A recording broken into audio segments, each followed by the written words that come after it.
Welcome back to another episode of What is Happening in the Daily Humans. We have a lot in store for you guys today. And I'm not going to lie, having gone over all these videos just now with Ash, I'm livid. I am pissed off. I don't know if that's how you're feeling right now, Ash, but yeah, today is going to be, we're going to go over a few things today that are not easy to talk about, for sure.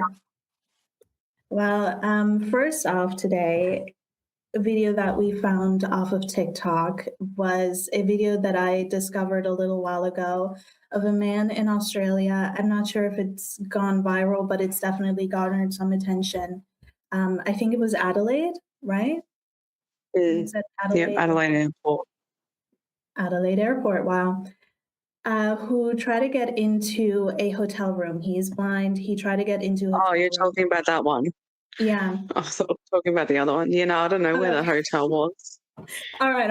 It's all good. It's all good. So this man, he is blind. He tried to get into a hotel room. I would assume due to the nature of the video that it was late because it was dark outside, and he had called support.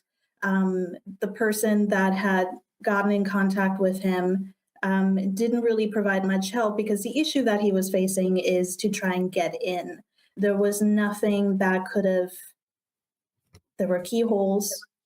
There was like a speaker on the side of the building, but the door in and of itself was locked. And I would assume that for normal guests, you have some kind of code, some kind of keys, something prepared. I'm not sure, but he couldn't get in. Due to the fact that he was blind, he couldn't see, and there was nothing there at the building, even with the help that he tried to garner from actual hotel workers that could.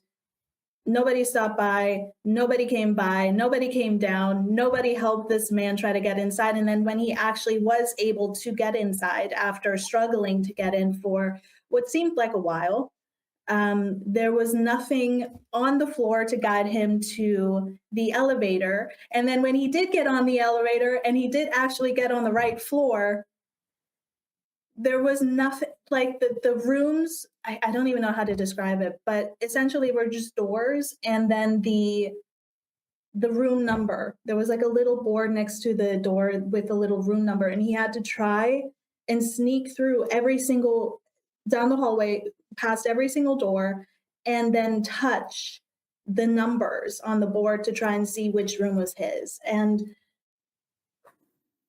watching that made me so livid, simply because we've spoken about this before on the podcast. There is not a lot of talk and not a lot of support when it comes to disabilities.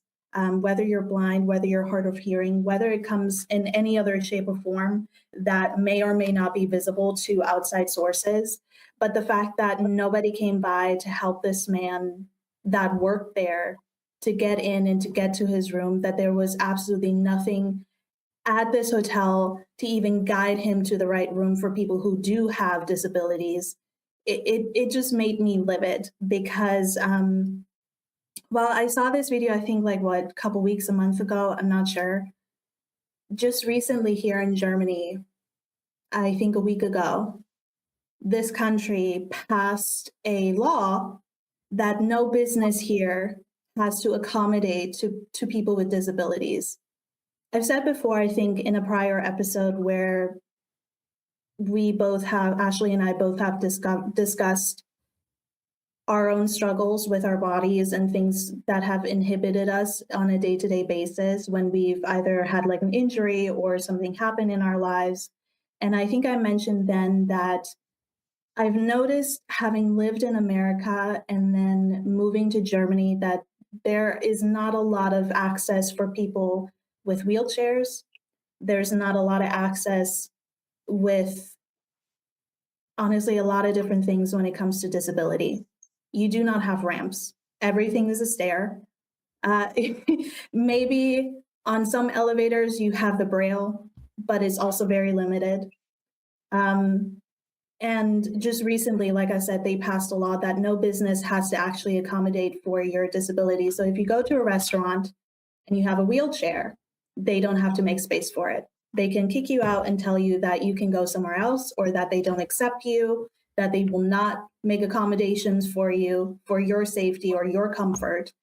And it made, like, I'm actually shaking because I'm so livid, because I think a lot of people walk through life thinking that because they're able-bodied, that nothing bad is ever going to happen, and this is just a separate problem. This is a problem for people who struggle with disability, but they're in the minority, when in fact it's actually the opposite. A lot of people struggle with things. A lot of people have issues with their bodies. A lot of people can eventually, hopefully not, but a lot of people can run into the issue of having a disability one day, whatever it may or may not be. And so to see this law being passed, now it's going to the higher courts within the EU, and they will make the final decision on it. And the gist is, by the way, for anybody out there, well, what if people sue? You can sue. That is within your legal ability, but nothing will come of it. And so seeing it be pushed to an individual problem is just disgusting to me. And it breaks my heart, because nobody deserves to be treated that way. I think if you, oh gosh, I'm getting emotional. I think if you struggle with your body, that is already a experience that is hard enough as it is. Did not expect to cry today. And shouldn't be made even harder by other people. And it just, it makes me so mad to see people be othered in this society in the way that it has been, and especially this country. I'm not going to curse, but especially this country. It disgusts me to the deepest core. Anyway, yeah. Sorry, Ash. I don't think there's anything to apologize for, honestly.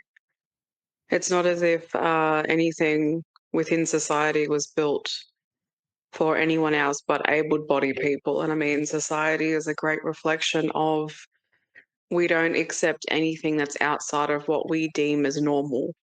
Yeah. That's within everything. Literally, it's still around to this day and age. It's great that we have a lot more infrastructure that is catered to disability, but it's still not enough. Yeah.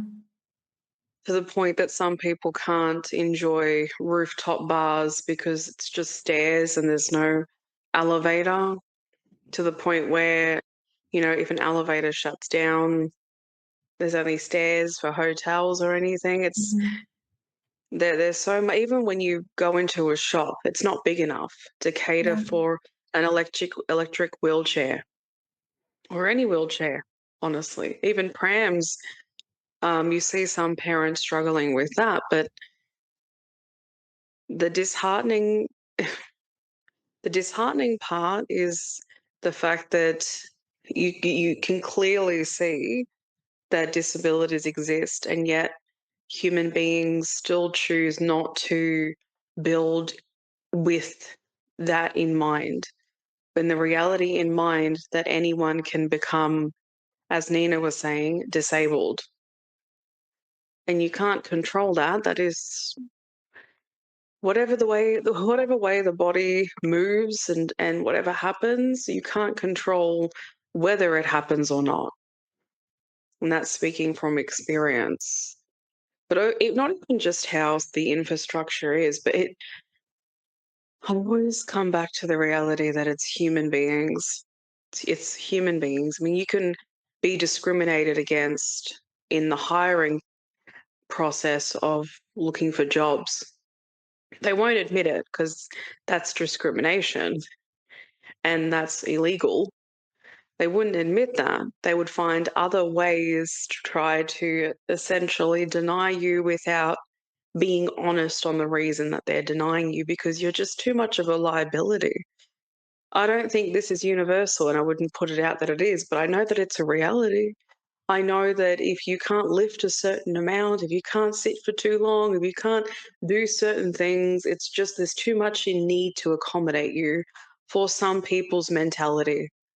And that's the limitations that they hold, where they don't want to provide an environment that welcomes all and can move with everyone. Because even if you hired all able-bodied people, who's to say that someone's not going to get an injury or something's going to happen? Hopefully not, but you can't control this stuff. This is the human body, not a robotic body. I mean, essentially, robots need fixing from time to time. Like a car doesn't last forever. It can't just keep running and then you don't have any issues with it. So the ideology that humans have internalized to keep building society in the way that the body is,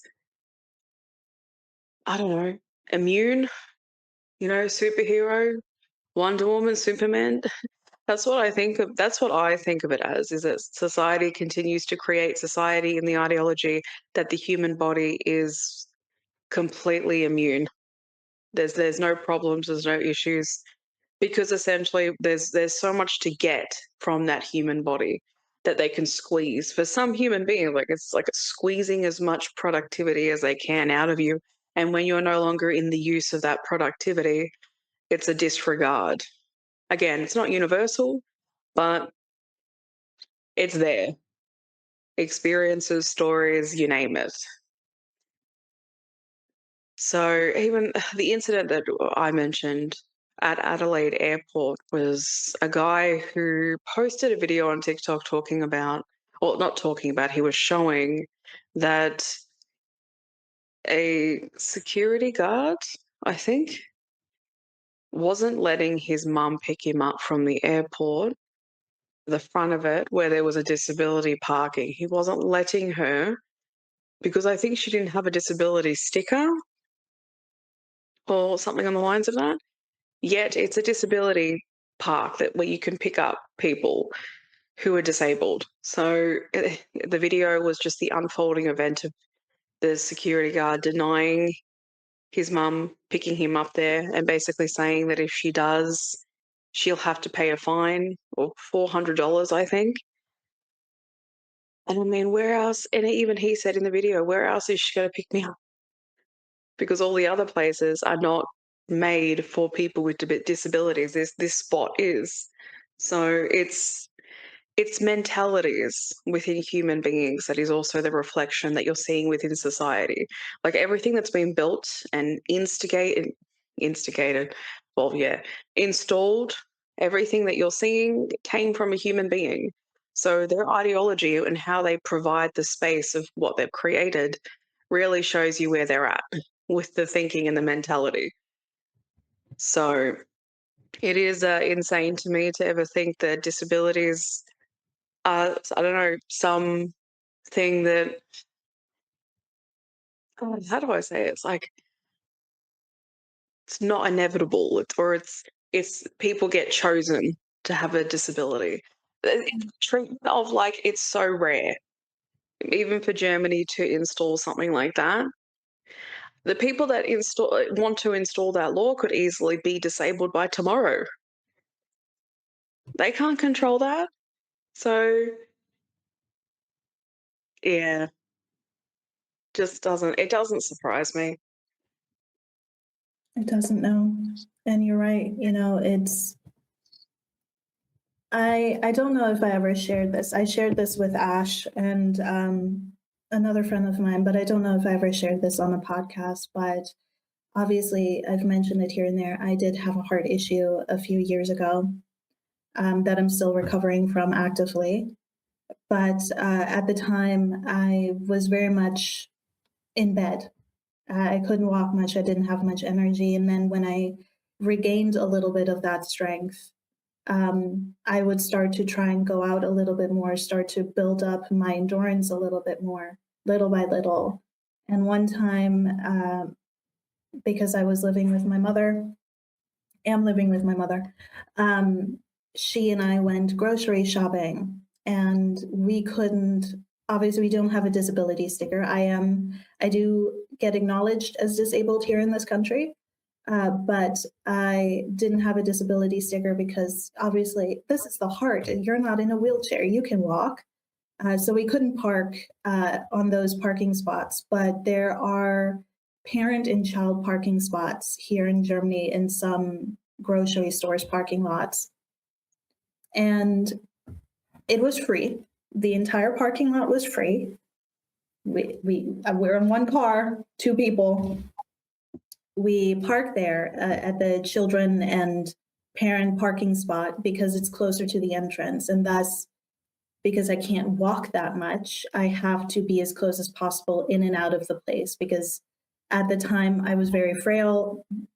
My body was not something that I could, kind of like cage in terms of how much can I go, how little can I go. It was just kind of like an everyday, let's see how my body is doing type of thing. Anyway, we got out of the car. I got it out of the car. And this woman comes by, and I'm going to cut the story short, but she was very offended at the fact that I was not a toddler, that I was seemingly a grown woman, which I was, and that this parking spot is only for children, like mothers and toddlers, or dads and toddlers, whatever, parents and toddlers, and that we do not classify as such, and therefore we shouldn't be parking here. She saw us, and she went in on us.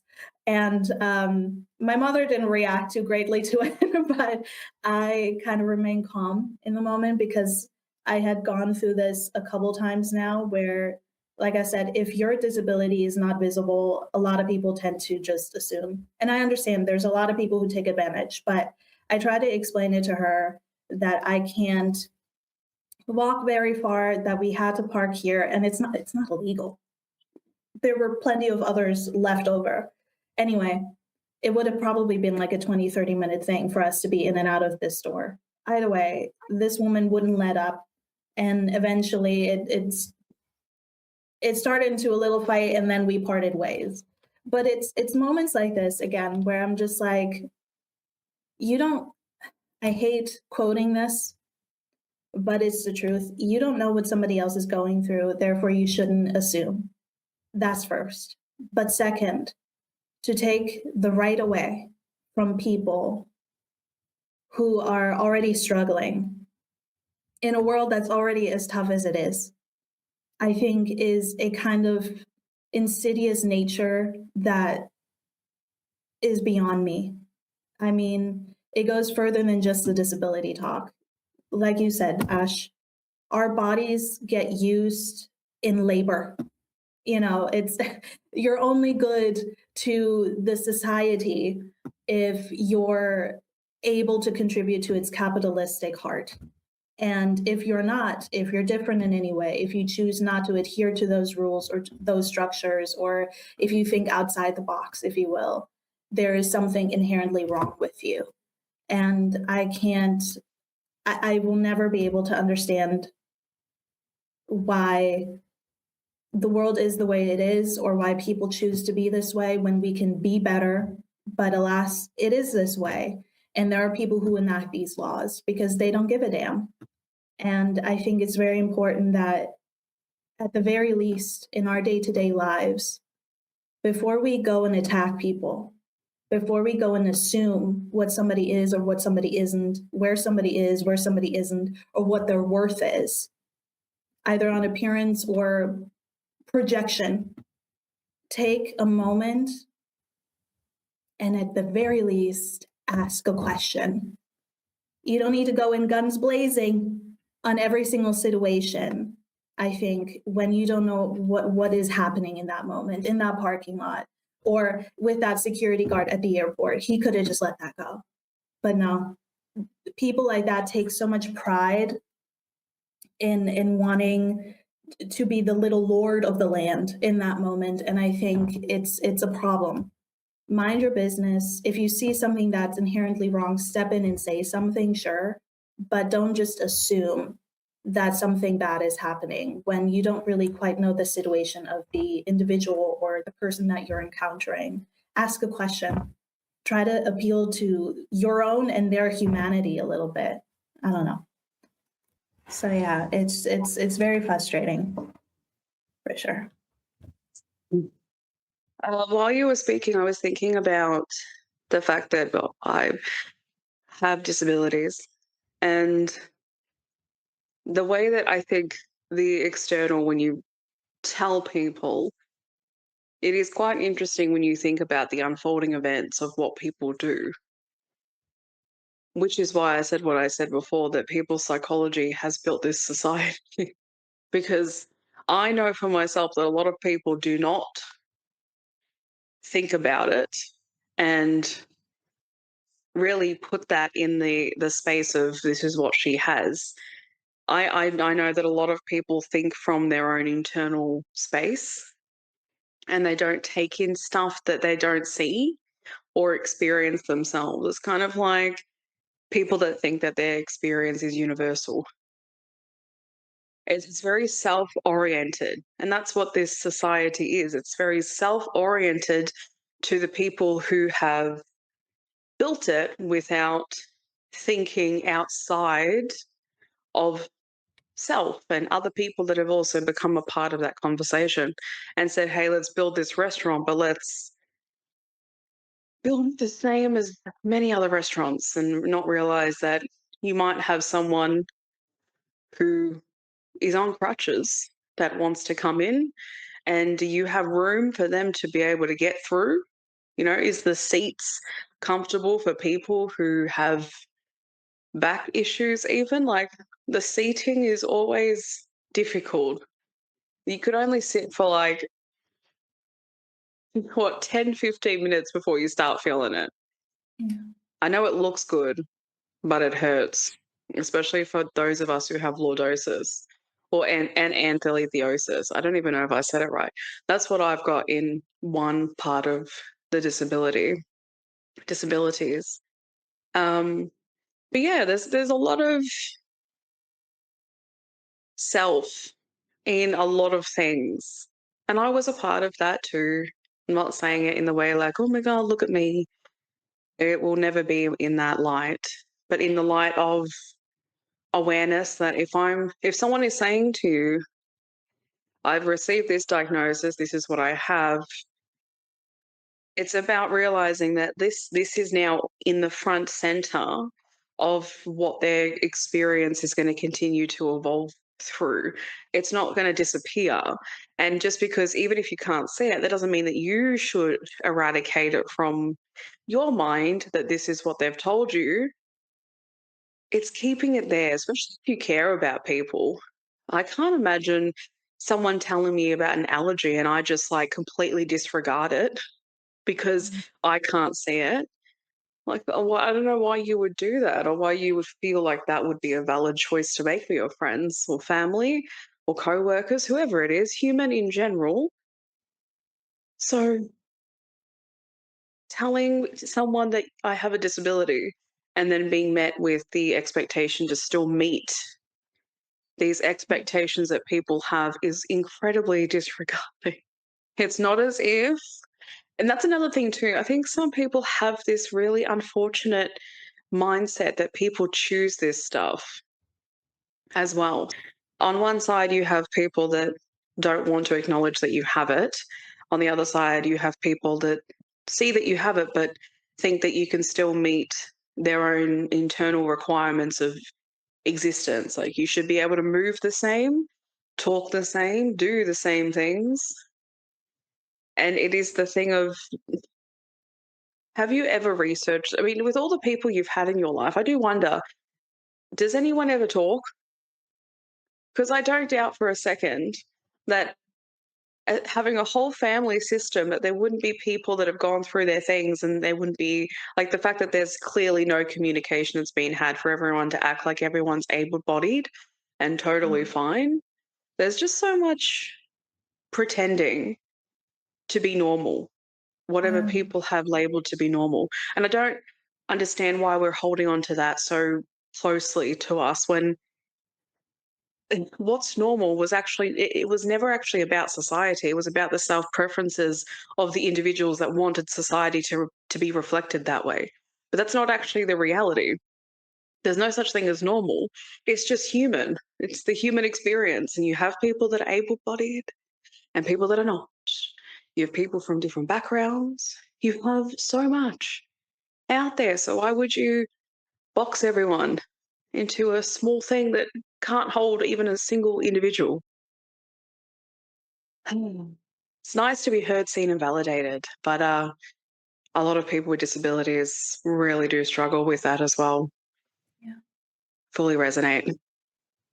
Yeah. It goes back to, I think, the whole thing of eugenics, that there has to be a perfect type of person. And if you fall out of that line, then you don't really exist in the public eye. And I think I Yeah. told you as well, Ash, a little while ago, that there used to be a time where people with disabilities, at least visible ones in, I would say, the 60s, somewhere around there, 40s, 60s, between that time frame, they weren't even allowed to go outside. They had to stay inside the Mm. house. And when I heard that, obviously there's a part of me that's like, I'm not surprised at this point because humanity keeps sucking. But at the same time, I was again still horrified because how the people that lived during that time, I can't imagine what they felt like to feel like you're some kind of burden or something, to be hidden away. It just, and then you had the circuses back then as well. And it just, it, to be in a day and age where people still have to fight every single day for their human right to live in any way is disgusting to me.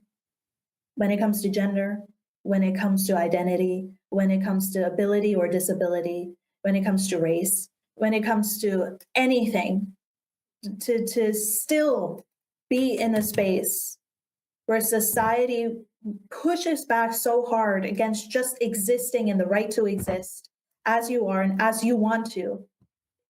It just, I don't understand. And I'm gonna be a negative Nancy here for a moment, sure, but like I've gotten to the point right now, at least at this moment in time, where I'm just kind of like fed up. I don't think there will be change. I think human beings will keep cycling through the same shit over and over and over again until it affects themselves. And then it's all of a sudden a new story. But it's I'm in a frustrated place with it right now. Do I think human beings have the capability to change? Sure, but are they willing to be uncomfortable to go about living in a better world that suits all people, not just one type? And that goes in many different things. That also goes with patriarchy. It goes with capitalism. It goes with a lot of different ways of existing. And Racism. yeah, that too. Yeah. The people that just want like white nationalists, I can't even say the word. White nationalists, is that the Yeah. word? I need to say this quickly, but no. Yeah. We need expansive, we need inclusivity, we need everyone as who they are. Yeah. Because yeah. It's like it reminds me of iRobot. All the robots in the Yeah. factory, just everyone the same. Yeah. Every robot the same, just following orders. Anyway, I will say quickly, it's interesting over the years, because obviously I have asthma as well, and I've shared that on the podcast before. But that was really fascinating too, to go through life with that. Yeah. Totally Yeah. disregard it in every aspect of means. Yeah. People thinking that you can run and walk and do things in the same lung capacity as them. But yeah, the amount of times I had to fight to not even be heard, but just to be shut up. Shut up.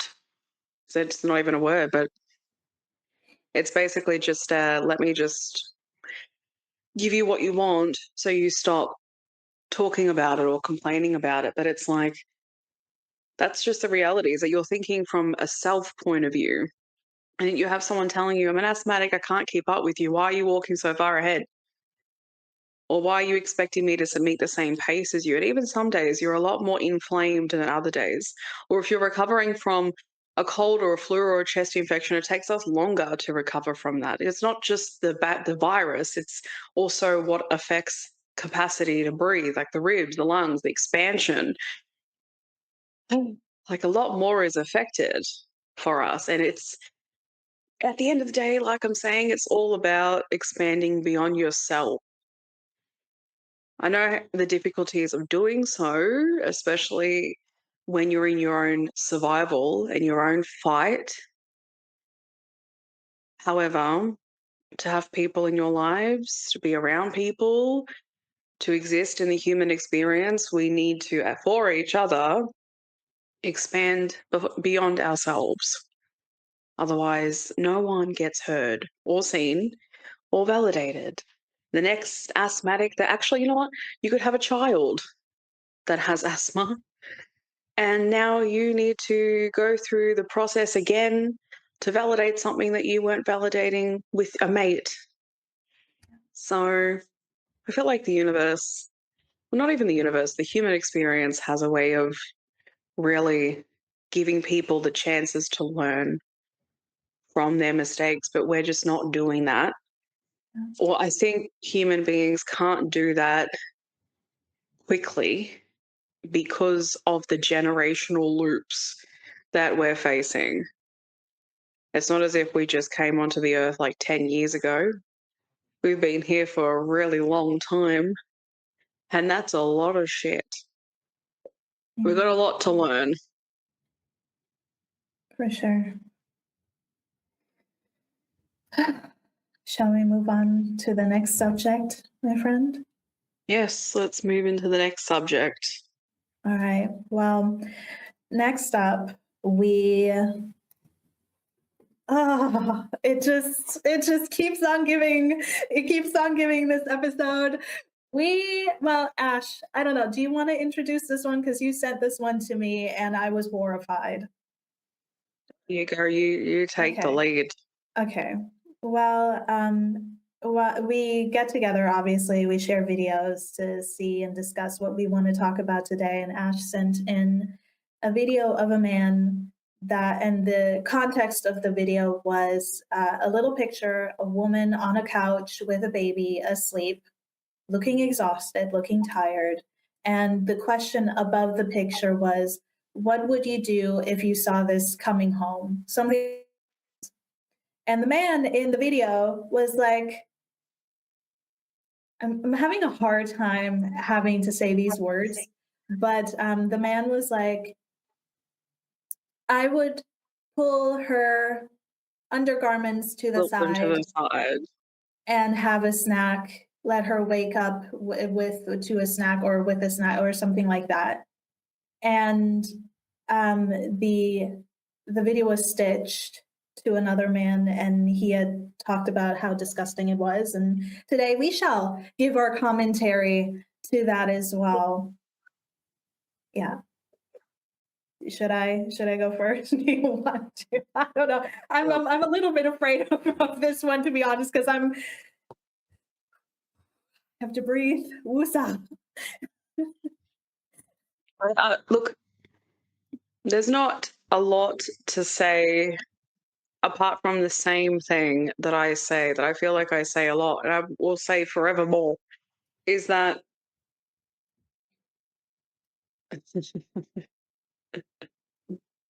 the hypersexuality that men hold on to is serious because you don't see the woman as a human. And he didn't see her as a human. He didn't actually see the human in that picture. What do you say? This is actually a great moment for some counseling. So, what do you see in the picture? You see a woman who's tired, holding a baby, clearly exhausted. That's the humility, right? That's how we connect to our human self, is seeing the human in that. It's like when you watch a video and there are two people arguing, you instantly connect to the humility. So who is in the wrong and who's in the right, right? If there's discrimination or racism, like what we were talking about before, you connect to the humility because you're human. and you want to have that. You really need that. Clearly. Otherwise, you say shit like this. And that brings me to that part, is that when you are not connected to the humility, but you're connected to some form of obsession, attachment, a pattern that is unhealthy within yourself, you say things like this that goes against the human being that's in that photo. And if it was real, your partner. And I mean, I couldn't fathom. I couldn't fathom thinking that way. Seeing someone exhausted. Why would that be your first thought? That would be a really, really needed opportunity to self-reflect, like a lot, profusely self-reflect. Really, just sit there for hours on end and reflect, because that kind of outlook, it's not just solidified to like one experience. Essentially, where you don't have your humility, you play that out throughout society. When you see people that do the bystander effect, or you see people not say anything, even the Amazon situation that occurred where someone had passed and people just had to continue to work, even though there was a person who had passed away, their body on the floor. The more that we move through the disconnection, the more we remain disconnected. But even so, we don't see the value in being connected. And we consistently reflect that externally. Whenever something needs our humility, whether it's friends, family, or something that's happening out on the streets, we don't meet it with a human. We meet it with that part of ourselves that is so connected to an obsession or an attachment, something unhealthy that is not built off your empathy, your compassion, your ability to see human beings. And she's a human being that was tired, and the normal thing would have been to take the baby. The human thing would have been to take the baby. Yeah. So that's my say on it for now. There has been a lot of discussion, just because this is going to segue. There's been a lot of discussion about how a lot of women don't want to have children, don't want to get married. And this is one of the reasons. There's been a lot of discussions, of course, as well, of the unequal labor of that, what women invest versus what they feel like they get from their partners. And I don't know how this works in non-heteronormative relationships, so I can't speak on that. But I will speak on behalf of having seen cycles of this within my own family lineage as well. But I think the main thing here, with everything Ash has perfectly highlighted, is that you don't see, or at least this man and men like this, don't see not just this person as a person. You see this woman laying on the couch with a baby as a kind of extension tool for yourself, to seek pleasure, to seek comfort, to seek whatever it is that makes your life easier because this person is around. This person had your child. That's your child, your offspring, your legacy. It's your woman. It's her body that belongs to me, and I can do whatever I want to do to it because that gives me satisfaction, that gives me joy, that makes me feel a type of way. You're, like Ashley said, you're only thinking of yourself. And I think as women, we have been conditioned from a very early on age to think of love and marriage and children and happily ever after, all the Disney princess movies. And I'm not against Disney movies or princess movies. I'm just saying from a very early on age, dude, this ties right back into our other episode about children and toys. But again, from very early on age, we get conditioned as girls to seek a partner as opposed to seeking ourselves and what we want. Whereas men or boys get kind of taught and conditioned to seek themselves, and the partner is an extension tool of you. It's something that happens in dating as well as adults, where men go into the dating field thinking of, what can you do for me? How do you look next to me?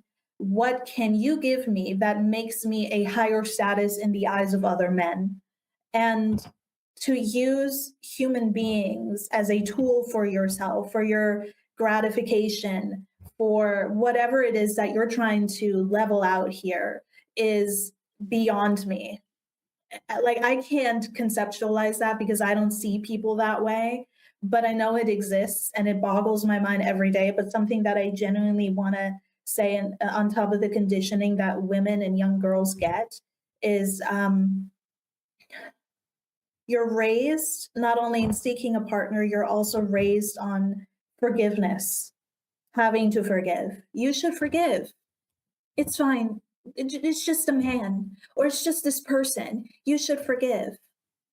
And you should believe in second chances and that love can conquer all.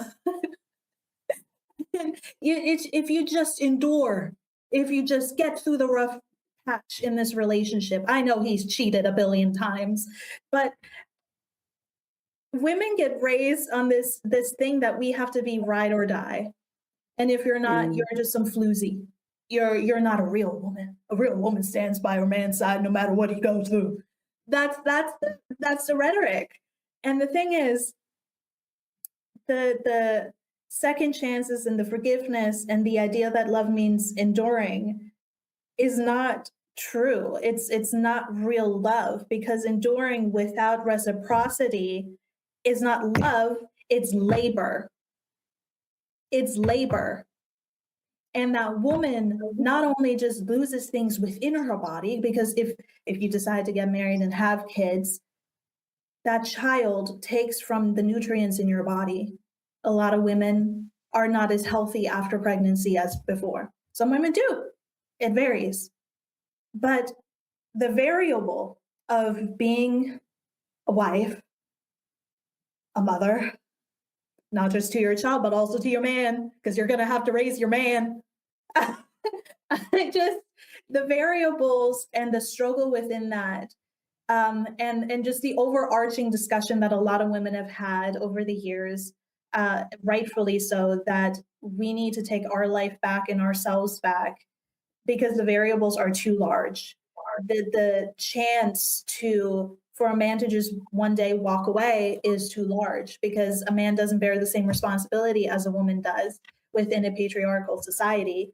I'm going to get into it, as a woman does, because a woman is esteemed as the mother. She needs to be there for her child. She needs to do this. She birthed it. But like, there's no equal partnership in that. There's no equal work in that. And somebody can promise you a lot of different things and still leave, still walk away. Whereas the woman, oftentimes in this society that we live in, I'm not saying there aren't any single dads that have faced this. It does exist. I'm not discarding that. But right now I'm talking about women. Women are left being single moms, having to not only raise your child now on a one-person income in a society that doesn't pay women equally, doesn't treat women equally, and works every single person to their bones.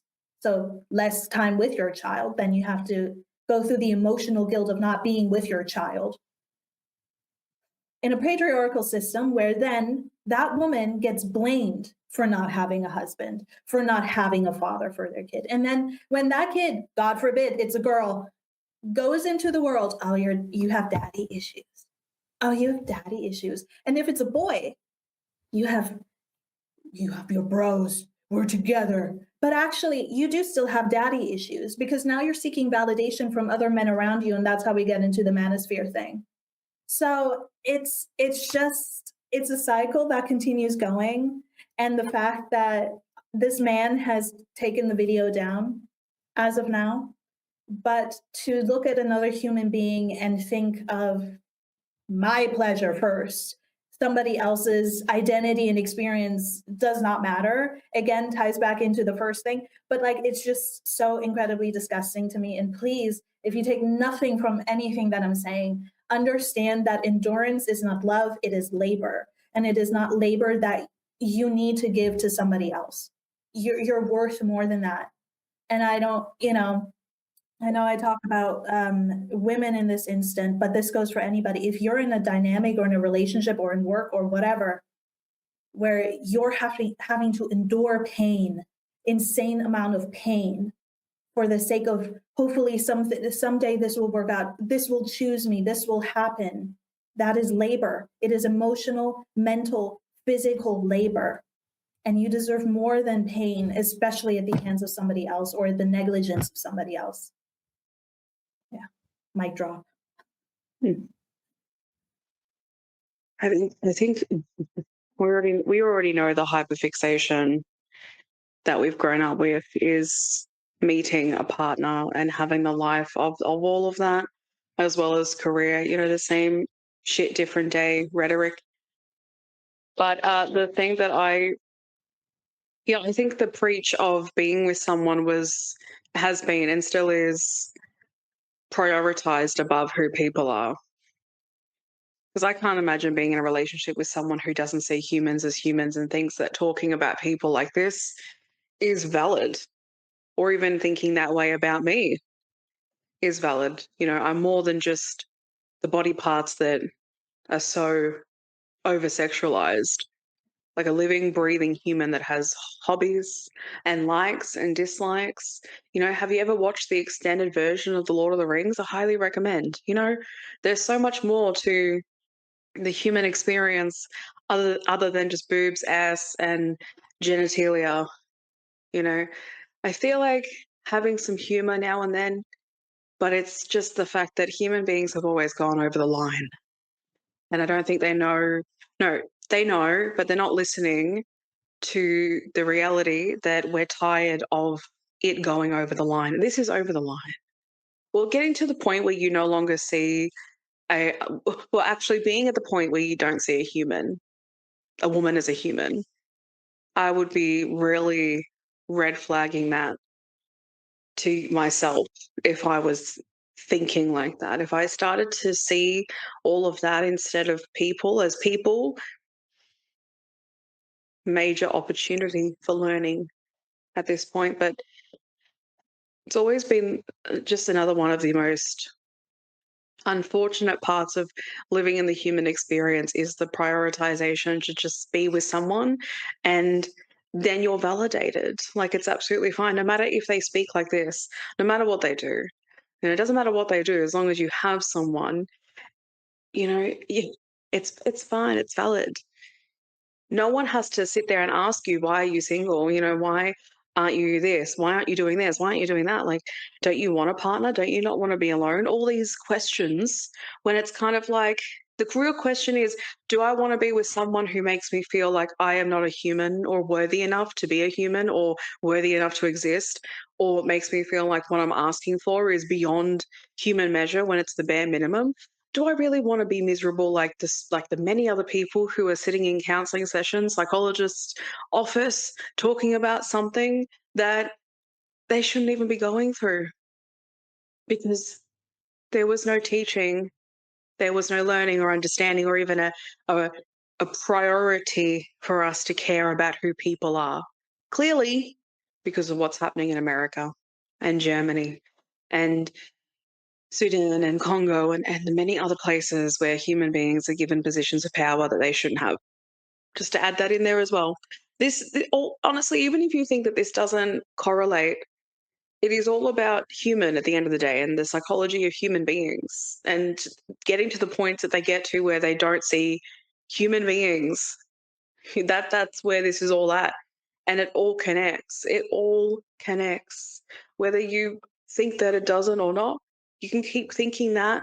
You can keep thinking that. But in real life, if he had gone to a partner and done this, said this, honestly, how would she have felt in that moment?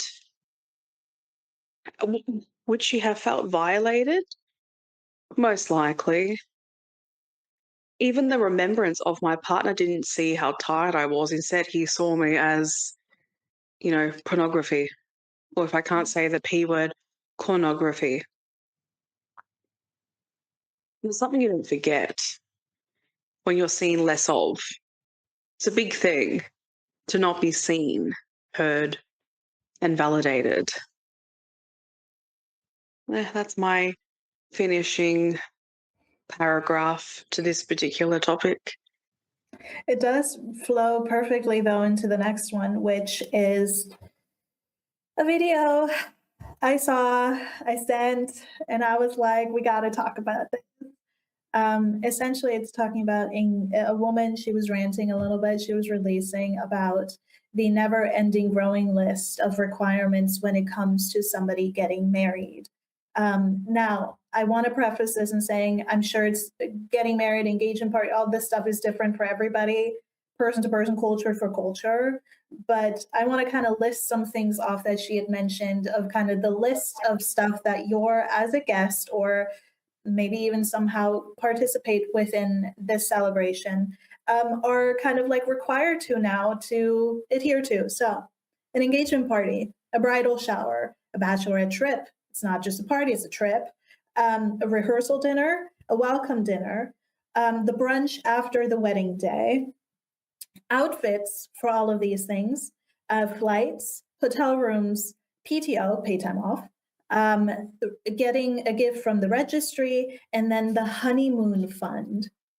And when I heard this, obviously, I've always known that the wedding industry is a major capitalistic grab. If people hear this and they don't like it, so be it. I've always kind of viewed it that way because it feels like the ever-growing list of what makes a wedding great keeps getting higher and more expensive. And I think it's ridiculous because at the end of the day, it's about the bond between two people, not about how it looks on the outside. But that's not how society works. So I thought we could talk about this because, like, at the same time, we want to honor our friends when they have celebrations in life. We've talked about this before. But at the same time, there comes a point where the requirements to show up are a little bit too much and too high. And especially with where a lot of people are at right now in terms of finances, I think to expect, because something that she didn't include, I believe, in this is also gifts for the baby every single year after they're born, or once the annual wedding comes around, like the what's it called, anniversary, to give gifts and congratulations. And I don't know. I feel like maybe I'm a little bit more rural, small town minded. I don't know, in this sense where I'm like, a wedding can be a beautiful thing, but at the heart of it, it's about the person that you're marrying, and it's between you and them. If people show up to want to congratulate you and celebrate you in your union, that's a beautiful thing. But to ask for gifts, to show up and do the handling, do the planning, the PTO, the traveling, the flights, the hotels, all of that. I don't know. I always kind of thought that that was something that the people in the wedding were accosting for, as opposed to the guests. And I don't know. I don't understand why every single thing in the society right now, I mean, I get it, but at the same time, I don't understand why even Valentine's Day, if we think about that, the consumerism of it is disgusting to me. And I don't know why we got to this point of like, you need to do this, you need to do this, you need to do this so that I can feel and look great on my wedding day. I'm sorry, but it's not anybody else's responsibility outside of the people you hired for your wedding to make it what you want it to be with your partner, whoever that may be, to make it a good day. It's not up to the guests. It's not, the world doesn't have to move for you to be satisfied with who you're marrying. And so I asked the question, is it actually about getting married, or are you more so, is it more so about the status within society that you get when you get married? Question. I do think that in some circumstances it is about the image of it and and in some cases it's the celebration, wanting the celebration, wanting the validation. Not shaming anyone for that, but it's important for us to be aware of where our need to be seen takes us. And I mean, if someone needs to go through the experience of, I just want the wedding, but not really the relationship. Yeah. But what she was also saying in the video too, and other people were commenting similar things that I've been quite interested in trying to understand myself, is the celebration of it in the way that it is. Why is that the way it is compared to the many other celebrations of life? Why is that given such a higher pedestal than the multitude of things that we could be celebrating in the human experience? And I've been really thinking about that for a long time, where I think to myself, I, I don't understand it. And this is the interesting thing, is that when you come out with this stuff, people come with the whole, well, you obviously haven't been married or you don't have a partner, so you don't understand. Honestly, I'm like, you just know that someone's going to think that way. I don't think you need to get married to know what celebration feels like. And also, I'm going to be honest, this is the thought that I've had. I know loving the individual, it's a really big thing and it's important, but there are people that also celebrating their birthday is a really big thing because their existence deserves to be celebrated. I mean, obviously, it can be celebrated whenever, but their birthday, the day that they arrived in the human experience and they're here, I feel like that is really damn important, especially when we have the conversations on you don't know when someone's day is going to be the last day. I don't know why we have all these conversations if we're not going to integrate it into society at this point. I've actually had this physical conversation with someone before where I've asked, why does marrying someone take precedence over everything else in this way? Because honestly, it does. Even having a child, it is all a celebration. So I don't want to hear the whole, well, it's more important. I don't want to hear it. Society has put that into our existence and said that these things are to be celebrated. So, what you've been taught, the way that you view marriage or you view baby showers, is what has been done. It is an ideology, it is a perception, it's a belief system that we've all grown up with and we've thought to ourselves, so this is important because someone else has said so. So, we've kind of just continued to pass that down. But it's not the book of life. It is not something that says you have to only celebrate these things in this way and nothing else means more than that. This is the highest on the hierarchy chart compared to everything else that could be celebrated. This is a human created reality. We made the choice to pedestal weddings and children above everything else. And I just personally don't vibe with it. I don't see the point of it when everything is celebrational. Celebrate the wedding, celebrate the baby shower, celebrate a birthday, celebrate graduation, celebrate the first time someone gets a driver's license. And you may think, oh, well, you're not going to do what you do for a wedding. Bruh, you can celebrate in many ways. You don't have to have an extravaganza or a big event unless you want to. It's your choice, obviously.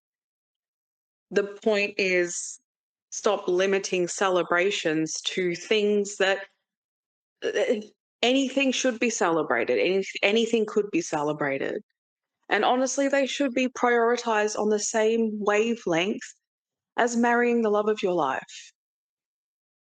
Truly. And why not? Just because you've been told that this is what it is and you maybe are uncomfortable with change. Because that's the issue too when you say this stuff online, is that people get activated by no, this is the way that it is. This is the way that it is. This is the way that it is. And that really activates people to hear someone challenge that narrative of this is the way it is. It's not the way that it is. It was the way that it was created, but it can evolve and it should evolve, honestly.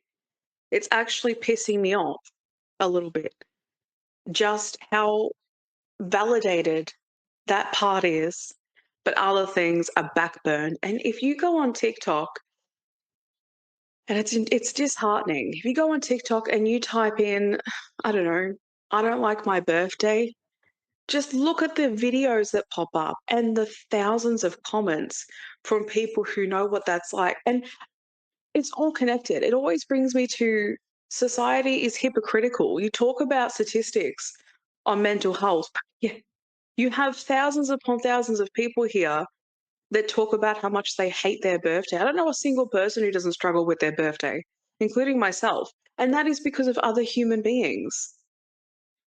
I struggle with the concept of my birthday because of how other human beings have seen it. And I was internalized to see it that way. And now I literally have this internalized system within me that red flags it when it gets close. Like the moment the year starts, because I'm close to the start of the year, I am in doom and gloom until that day comes and goes. Once it goes, I'm okay depending on what's happened. But it shouldn't be a catalyst. It shouldn't be a such a hyperactive time, and not in a good way, in such a stress, a depression, like a state of survival over something that we really need to be paying attention to this. We really need to be paying attention to the way birthdays are treated and viewed. People just, if you say people deserve to be celebrated, well, we're not doing a very good job at it. And I know my mind's already thinking of reasons of this and that and this and that, but I'm not going to even bother saying it at this point in time. I'm just going to say that, again, I do believe that weddings and that need to come down and meet everything else that is worthy and deserving of celebration. You're Yeah. absolutely right. You're absolutely right. And also, just to say this as well, you need to meet the people in your life and value what they find important. If somebody is like, oh, well, I don't like my birthdays, but I love Halloween or Christmas or whatever, or I would rather celebrate something else in this way, like you said, for the example with the driver's license or this other thing that I did, then celebrate what is valuable to that individual that you know. And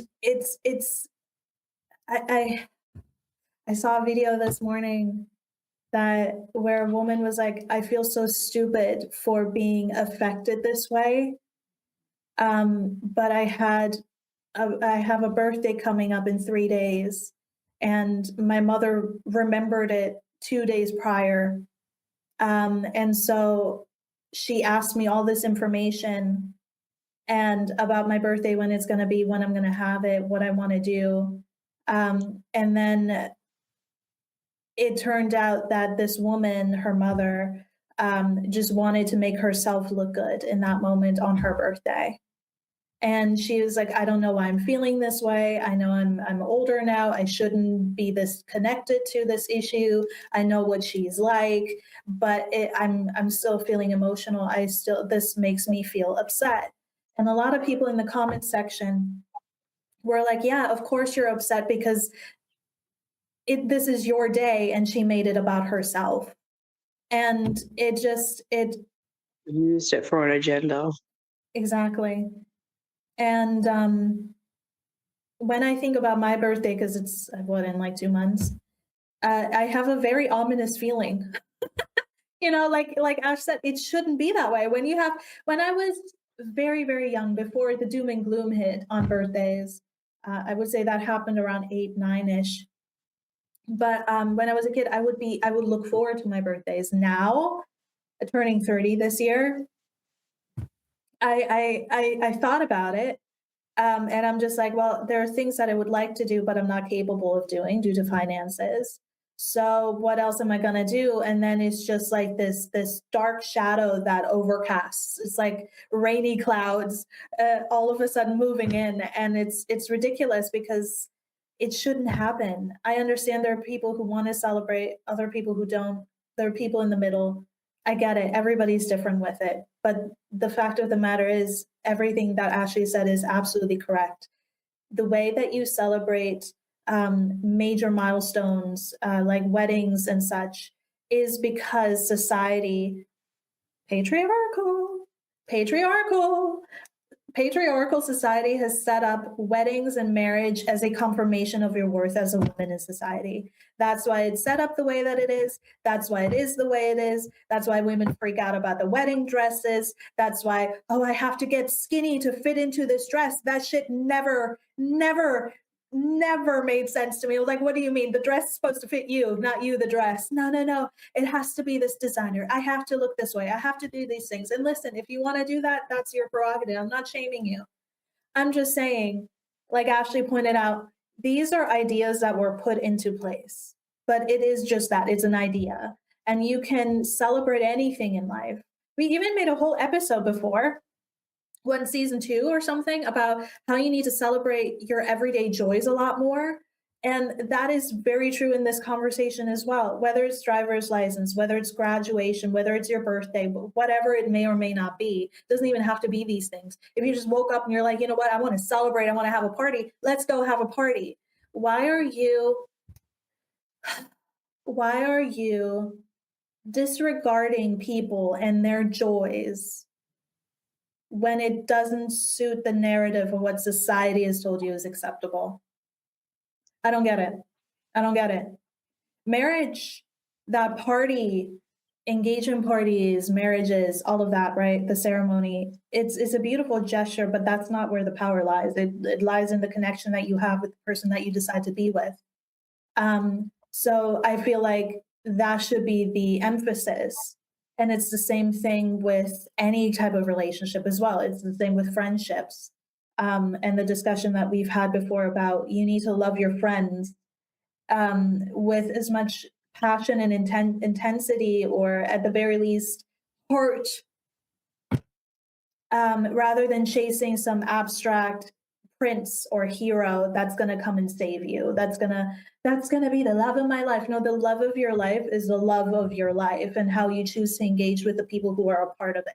Are you uplifting them? Are you engaging with them in a way that makes them happy as well? I'm not saying you have to self-sacrifice all of the time. I'm just saying, in your dynamics with your friends, with the people that you know, do you actually partake in what gives them joy outside of your own? If that joy is in their birthday, if they want to be celebrated on their birthday, then invest in that. That's what's important to them. So give that to them. Why are you withholding that? I don't understand that. I don't understand that. It's just a birthday. I don't feel that way about my birthday. You know, I'm so years old. Okay, that's you. That has nothing to do with the other person. I don't understand. If this is a person you like and this is a person you value, then invest in that. Invest in that person. Invest in what makes them happy and what they're interested in and what they want to do in life and what they want to do for their day. It's their day. That's the day that they were born. I don't understand. You don't value the fact that they exist? Well, no, that's not what it is. I just listen, I understand if finances are an issue, if that's what it is, if it's the economics of it all. But I promise you, there are ways of honoring your friends, the people that you care about in your life, that will make them feel loved and heard, that don't have anything to do with money or very little. You can make gifts yourself. You can make a handmade card. You can show them that you love them. There are multiple ways that you can exude how much you love and care for them. But when it comes to birthdays, particularly, it's about them. It's not about you. And we need to start kind of like undoing that for those who struggle with this, because I have never had this issue, but I understand many people do, because I see it, like Ashley said, on a regular basis on TikTok and on YouTube and in life every single day. It shouldn't be met with this ominous feeling, and for you to move through life of thinking, okay, I can only be celebrated when I get my driver's license, when I graduate, when I get married, and when I have a baby. And I would even argue that baby showers aren't as important as wedding ceremonies. I would even argue it that much, because it doesn't seem to be that way. You get gifts with the baby, but then you have the baby and then you're kind of just outcast in your friend groups a lot of the time, because now you're a mom. And I'm just like, this discussion unfolds so many different aspects of this. Outcasted by the mum group. Yeah. Yes. I think even the whole being celebrated as a child but not as an adult is quite interesting as well. Yeah. I guess why does the look, it might be quite a suppressive word to use, but why is the facade quite a Mm. frequent reality as a child? But then, well, you're an adult, you can make your own decisions, but it doesn't, being an adult doesn't mean that adults deserve less um, actions towards being seen and loved. If anything, we need it more as well. Obviously, children naturally need the space of that and the learning, obviously, because they're a sponge. They're just absorbing the external reality and their internal reality. But as adults, like with the way the system is, I feel that we need this a lot more. Yeah. And it's hard to go from a child who, in one form, felt somewhat celebrated to as an adult, you're kind of like, well, am I insufficient now? Am Yeah. I no longer a priority because I'm not a child? There's just a lot of pain that human beings have inflicted on one another. And as uncomfortable and difficult as it is, if we don't reflect, even practice what that is, learn what it is, because it's okay to not know, but it's not okay to hear of it and not try. If we don't start doing that, the loops will never end of people that suffer on days where there shouldn't be an ounce of suffering, or it's just there's no need. There will never be any validated need that I could ever validate as to why things are unfolding this way. Yeah. Yeah. It's ridiculous. I I don't know. I just, if you live your life by these milestones, what is there to actually look forward to really in the everyday life? And like you said, you're just kind of discarded. You have, I've said this before, you have the responsibilities of an adult, but not the joy. Now you have, as a kid, you grow up and you're like, well, once I'm an adult, I can do anything. I have freedom. And then you become an adult and you're brought on with this onslaught of responsibilities, all the things you need to take care of. But then where's the joy in that? Where does the joy come in when you don't even get celebrated the way that you should? When people get so traumatized by how they've been celebrated or the people that they've had around to the point where they don't want to celebrate it at all anymore. I've spoken on this before. There's many people who do not acknowledge their birthdays anymore. And it hurt me when I initially heard this, when I was in my late teens, early 20s. But now I understand because it's like when you shut it down, you don't have room for disappointment anymore. And so to have, I just think we need to do like a whole do over, like turn it off, turn it back on, disconnected, reconnect. Like we need to just figure it out because the way that we're engaging with one another is not working out. It's not. We're not valuing the people that are in our lives. We are not making them feel important. We're not making them even feel loved. And we're making everything about ourselves, whether it's in dating, whether it's in friendship, whether it's in celebration, whether it's with abilities or disabilities, being able bodied or not, or how visible it is, and then being kind of forced into this narrative of like, well, if you're not this thing that I envision you to be, you're just difficult. You're a drama queen. You're emotional. You're expecting too much. You're a dreamer.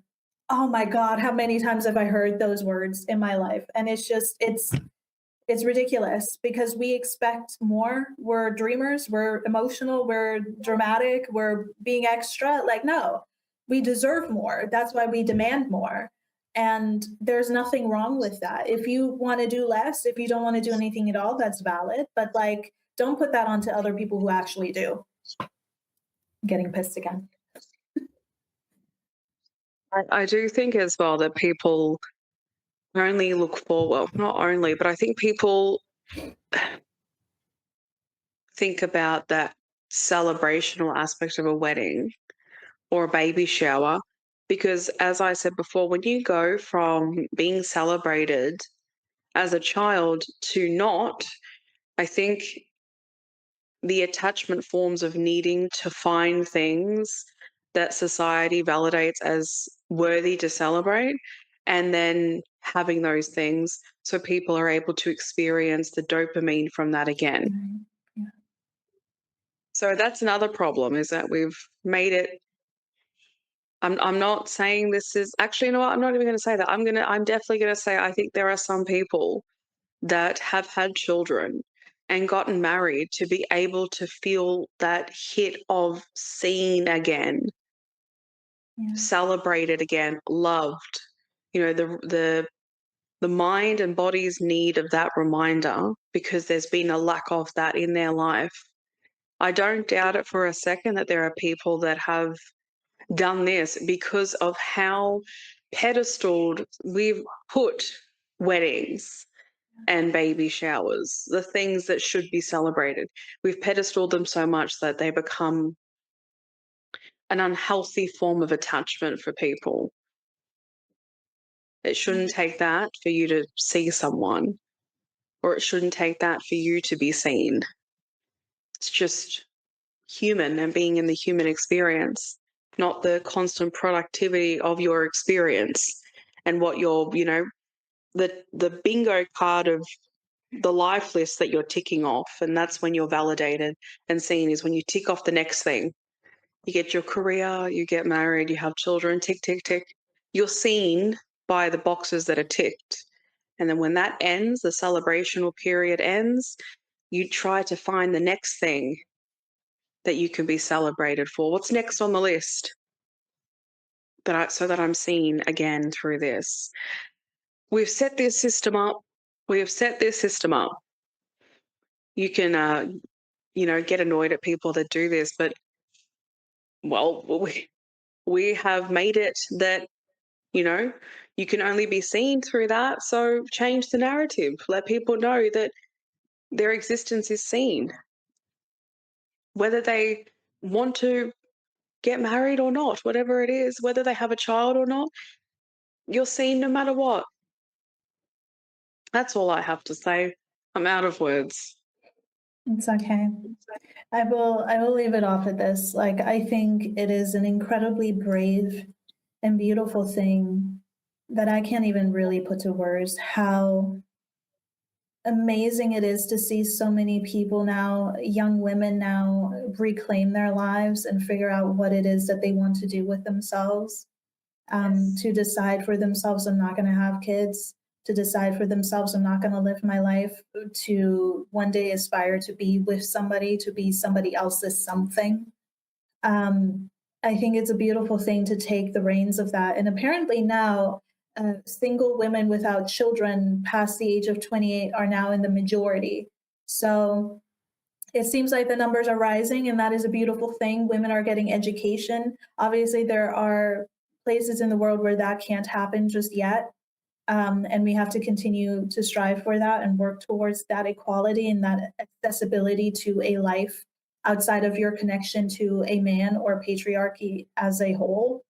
But I think it is very inspiring and beautiful to see, and I'm very excited to see in that aspect of life and humanity how in the future that can unfold to something better. We obviously have laws being passed that take our autonomy away. Um, Not just women, but at the center of it, it is women, but not just women. And so we have to continue the fight for that. We have to continue the fight for wanting more for our lives, for deserving more, and celebrate each other in doing so, and celebrate ourselves. Because how can we ever feel truly connected to each other if we don't make time for each other and what the other person needs and what they want for themselves, or whether it be reassurance, whether it be a party, whether it be just showing love and checking in. You know what I mean? Like, we all struggle with something, we all go through something. And as adults, especially, like Ash said, it's more dire than ever. Mm. I agree. All right, guys. Well, then we have come to the completion point of this episode today. Thank you for joining us. If you guys have any opinions or your own thoughts on these discussions, please let us know.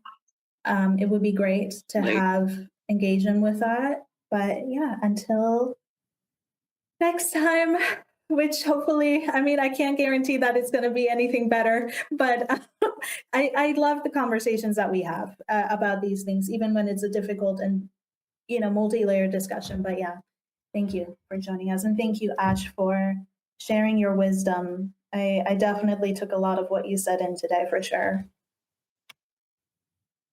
Well, thank you for being vulnerable with us. Yeah. I know it's not easy. No, I wasn't expecting it. You're human, and you've been through a lot within this side of reality. So I think that it's pretty damn normal with well, you've shared some stuff on the podcast. I don't know. I don't think you've shared everything, but from some of the stuff you've shared, I'm surprised you're not bawling. Yeah. Fair enough. So thank you for your vulnerability, and thank you for joining us on this episode. And until whatever it is next time, until next time. Yeah. Toodaloo. Bye.